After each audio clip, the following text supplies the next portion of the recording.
Who is Ifunanya's real father? Emeka asked the question with a shaky voice, holding a DNA result that had just broken him. Adaeze, his wife of 7 years, sat frozen on the couch, her head buried in shame. She couldn't speak. She couldn't even look at Emeka, her husband. The silence in the living room was heavy. The truth was finally staring them in the face.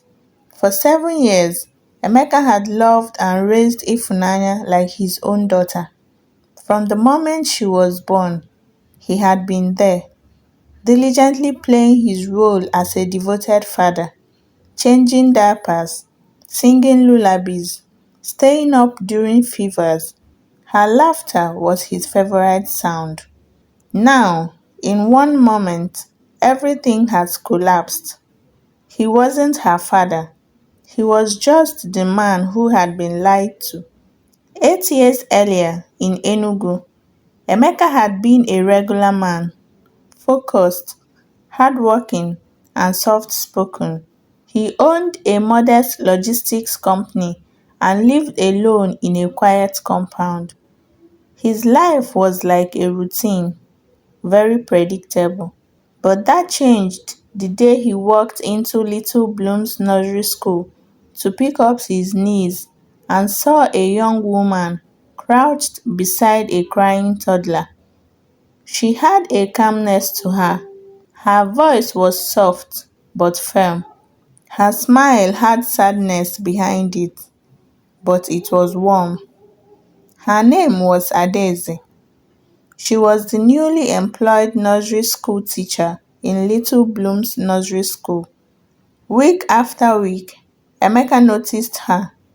He started arriving a little earlier just to see her.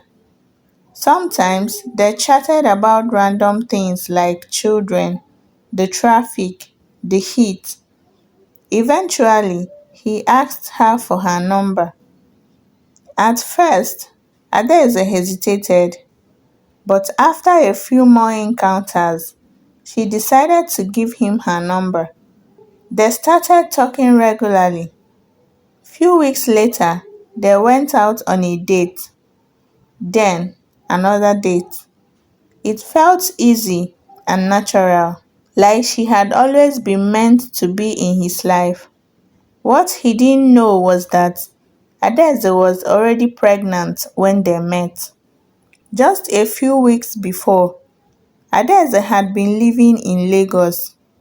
She was 22 then, fresh from university, chasing her fashion dreams with an internship in a design studio. She was independent, hopeful, and full of energy. Her life changed when she met Chuka. Chuka was a club promoter. He was loud, confident, and reckless. She knew he wasn't good for her, but in a strange city with no family around, his attention felt like a huge comfort. They started sleeping together. Although Chuka never promised Adaeze anything serious, and when Adaeze got pregnant, he told her to take it out, just like that, very cold and dismissive. She never called him again after that. Instead, she packed her bags and returned to Enugu to stay with her older sister Nkechi, who helped her get a teaching job at Little Bloom's nursery school. She was scared, alone, and angry with herself. When Emeka came into her life, he was kind, respectful, and gentle, so she clung to the emotional stability. She tried to tell him, she swore she would, but every time she opened her mouth, she saw how much he loved her, how proud he was to call her his woman, how happy he looked when he spoke about starting a family. So she kept quiet, and when he proposed after a few weeks of dating, she said yes. Ifunanya was born 7 months after the wedding. Everyone assumed she was a preemie. Emeka was over the moon. He held the tiny baby and cried.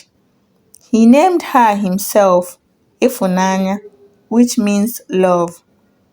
Adaeze cried too, but hers were tears of guilt, and still she kept quiet.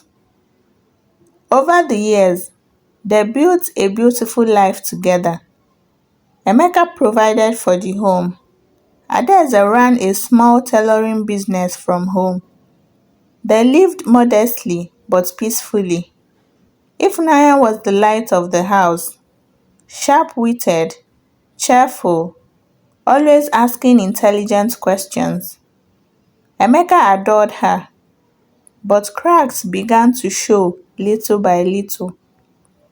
One Saturday afternoon, during a family gathering, an old friend of Adaeze casually joked, "Uh-uh, this girl looks like that guy you used to date in Lagos. What was that his name again? The one with the gold chain."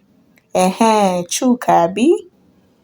Adaeze laughed it off awkwardly. Emeka smiled politely, but something about the comment made him feel uneasy. Still, he tried to ignore it, until a visit to the hospital forced him to look closer.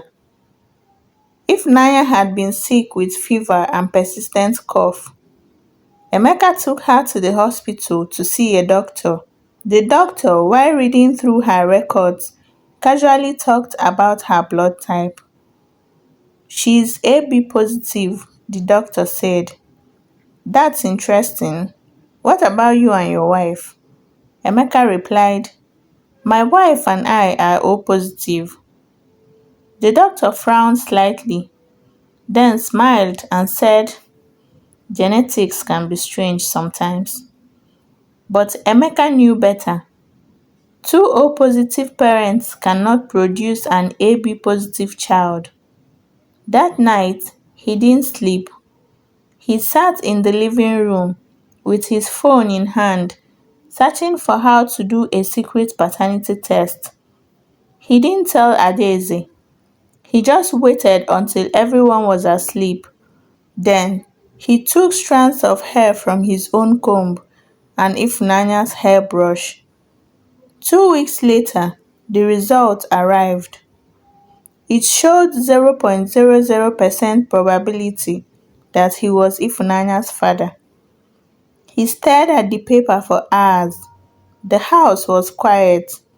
Ifunanya was upstairs, sleeping in her room. Adaeze was in their room, folding their laundry. He walked into the room slowly and handed Adaeze the DNA test result. "What's this?" she asked, taking the paper. But when she read it, her knees became weak and she sat down. Now, in the living room, Emeka repeated the question, "Who is her father, Adaeze?" Adaeze shook her head, unable to speak. "I loved you," he said. "I trusted you with everything. How could you lie to me for 7 years?" "I was scared," Adaeze whispered. "I didn't know how to tell you. You were so good to me, Emeka. I didn't want to lose you." "But you made me believe she was mine," Emeka cut in. "She's yours. You're the only father she's ever known," Adaeze replied. "That's not what I'm asking," he said. "Did you know she wasn't mine when we got married?" Emeka asked. Adaeze nodded slowly, her eyes filled with shame. Emeka didn't shout after her response. He just quietly walked out of the house. The next few weeks were the worst of his life. He stayed with a friend. He didn't go to work. He lost his appetite. He ignored Adaeze's calls, but he couldn't ignore the voice notes from Ifunanya. "Daddy, I miss you. When are you coming back from your travel?" He broke down every time. She didn't lie to him. She didn't ask to be born into this. She was just a child who loved him. Few days later, Emeka's mother came to visit him. After he had told her everything, she sighed deeply. "I understand your pain, my son," she said. "Adaeze betrayed you, and only you can decide what to do with that. But don't abandon the child. Ifunanya doesn't know what happened. All she knows is that you are her father, and love like that is not easy to find." A month later, Emeka went home. Ifunanya saw him through the window and screamed, "Daddy!" She ran outside and jumped into his arms. He hugged her tightly, crying quietly into her shoulder. He didn't completely move back, but he started spending time with Ifunanya again, picking her from school, helping her with homework, slowly, painfully trying to find his way back. He couldn't bring himself to forgive Adaeze, but he stayed in Ifunanya's life because she may not have come from his blood, but she grew from his heart, and that he knew was real. Stay tuned for part 2. Do you think Emeka can forgive Adaeze?